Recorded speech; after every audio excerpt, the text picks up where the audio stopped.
Good evening and welcome to my kitchen. In today's little thing, what we're going to do is I brought another 33012. We're going to renumber and rename this Ashford. One of my favourite locos, Ashford was. And what we're going to use for this is thinners, gloss varnish, matte varnish. When I'm renumbering locos, I tend to use T-cut, but with heljan I don't, for the simple reason is the paint is quite thin on heljan locos, so I'm only going to use thinners on it.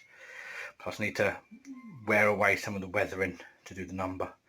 I'm also using this multi-purpose glue for the name plates. It's not super glue, it sticks quite hard. I'm not sure where you get it from. Sol X I think it's like a rubbery glue, so that will stick the plates on, and also the cotton buds. One of the first jobs I'm going to do before I renumber it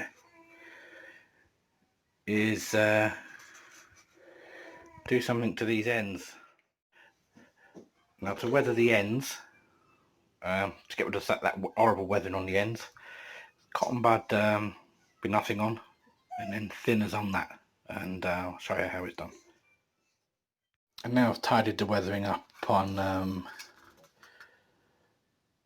both ends. It does look better. Now we'll get on to removing the old bit of weathering there, and it gets in focus.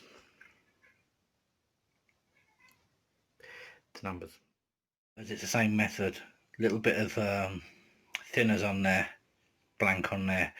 What I'm going to do, dab it gently with the thinners and then rub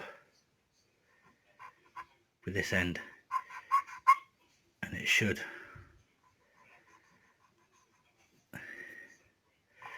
bring that number off. Fingers crossed. I've removed the numbers, but what I've also done is remove the weathering above it, because if you leave the weathering above it, it's going to look obvious to everyone that's been renumbered. So the weathering's gone from this area, this area, this area, so kind of blended in with that. So now that's ready to have its new numbers put on. The transfers for this, the numbers and everything else, are from our Railtech transfers. Highly recommend them, they're custom made. As you can see, transferred one number on, looks nice, correct size.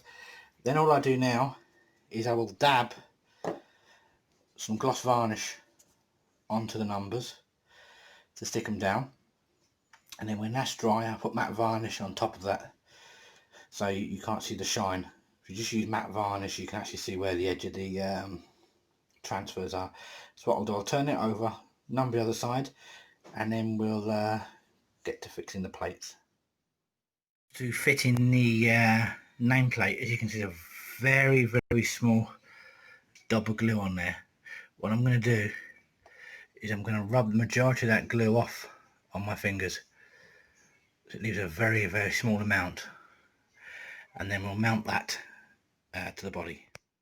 Plate on, and as you can see, any rubber marks that's been left behind because this type of glue, you can actually, so rubber coming away, the excess,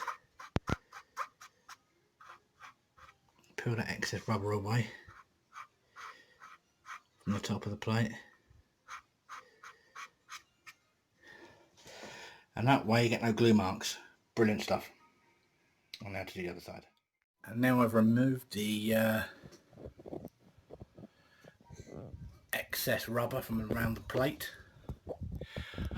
of the glue.